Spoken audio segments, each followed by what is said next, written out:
दोस्तों, हिंदू लड़कियों को मुसलमान लड़कों के साथ साथ मुसलमान लड़कियों से भी दूर रहना चाहिए। ऐसा मैं इसलिए कह रहा हूं क्योंकि राजस्थान में ये तीसरा ऐसा केस आया है सामने, जहां पर एक मुस्लिम लड़की अपने हिंदू दोस्त को एक कैफे में बुलाती है। वहां पर जब उसका भाई अशरफ आ जाता है तो उसकी कॉफी में वो लोग नशीला कुछ मिला देते हैं, नशीली दवाई मिला देते हैं, जिसके बाद अशरफ उस लड़की की इज्जत लूट लेता है और साथ ही साथ उसका वीडियो भी बना लेता है।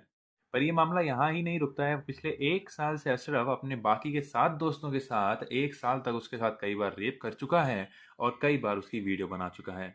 और ये धमकी भी देता था कि अगर तुमने कहीं जाकर के मुंह खोला तो ये वीडियो सोशल मीडिया पे अपलोड करके वायरल कर दिया जाएगा। और ये इतने मादरचोद मुसलमान हैं, इन्होंने उस लड़की की आईडी तक ले ली जिससे कि वो उसकी फ्रेंड लिस्ट में जितनी भी लड़कियां थीं उनको वापस से कैफे में बुला सकें। इन सातों आरोपी के नाम मैंने स्क्रीन पे अभी लिख दिए हैं और ये पूरी की पूरी रिपोर्ट मैंने कमेंट्स में पिन कर दी है, आप जाकर वहां पे भी देख सकते हैं। अब मैं एक बात कहना चाहता हूँ राजस्थान के लोगों से, क्योंकि ये तीसरा केस राजस्थान से सामने आया है और अगर अगर आपने इस मामले को वापस से हल्का लिया, जितने भी हिंदू मेरी वीडियो देख रहे हैं, अगर आपने सोचा कि चलिए कोर्ट के हम पास जाएंगे न्याय के लिए और पुलिस के पास जाएंगे न्याय के लिए, तो अगली बेटी का नंबर आपका ही होगा।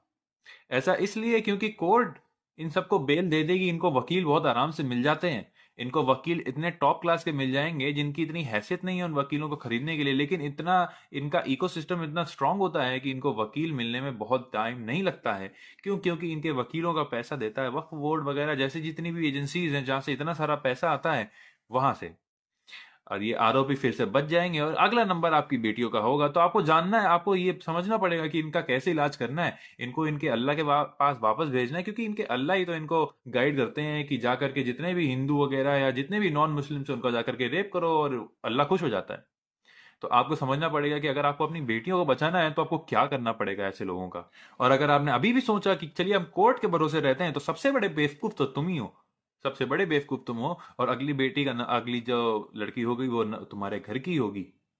और ऐसे ही फिर से कोर्ट के चक्कर में बैठना, फिर से सोचना कि कोर्ट हमें न्याय देगा और अगले दिन फिर उसी आदमी को तुम ऐसे सड़कों पे घूमते हुए देखोगे कि अरे वो वापस से आ रहा है। फिर कहीं ना कहीं न्यूज़पेपर में तुम उसका नाम पढ़ोगे कि अरे ये देखो इसने फिर से किसी लड़की का रेप कर दिया। क्योंकि ऐसी कोर्ट जहां पर पे ऐसे लोगों को वकील मिल जाए, ऐसे ऐसे कानून बने हुए हैं, वक्फ बोर्ड वगैरह जिससे कानून बने। अजमेर का केस हुआ, 1992 का केस हुआ, उसके खिलाफ क्या हुआ? अब जाकर के न्याय आया है, लेकिन क्या मतलब है?